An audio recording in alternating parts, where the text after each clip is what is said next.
এখন থেকে আর কম্পিউটার দোকানে যেতে হবে না আপনার মোবাইল রেজাল্ট বের করার জন্য। এখন থেকে আপনার নিজের মোবাইল দিয়ে কম্পিউটারের মতো নিজের মোবাইল দিয়ে রেজাল্ট বের করতে পারবেন। তো চলুন দেখিয়ে দিচ্ছি কিভাবে আপনার রেজাল্ট নিজে বের করবেন মোবাইল দিয়ে। চলুন, প্রথমে আপনি ক্রোম বাজারে গিয়ে লিখবেন এইচএসসি রেজাল্ট 2025 লেখার পরে একটা ওয়েবসাইট আসবে। এই ওয়েবসাইটটাতে আপনি ক্লিক করবেন। ক্লিক করার পরে আপনি একটু স্ক্রল করে বড় করে এরপরে আপনি যে বোর্ডের আপনি আছেন সেই বোর্ডের এইচএসসি জেএসসি লিখবেন। আপনার যে রেজাল্টটা বের করতে চাচ্ছেন সেই রেজাল্টটা সিলেক্ট করবেন। তো আমি আপনাকে দেখাবো জেএসসি রেজাল্ট কিভাবে বের করতে হয়। আপনি এইচএসসি জেএসসি যে কোনো রেজাল্ট বের করতে পারবেন।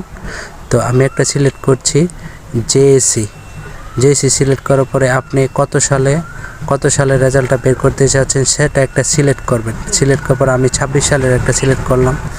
সিলেক্ট করার পর আপনি যে বোর্ডের আছেন কুমিল্লা বোর্ড এমনকি ঢাকা বোর্ড, আপনি সেই বোর্ডটা সিলেক্ট করবেন। বোর্ডটা সিলেক্ট করার পরে আপনি এখান থেকে রোল নাম্বারটা দিবেন।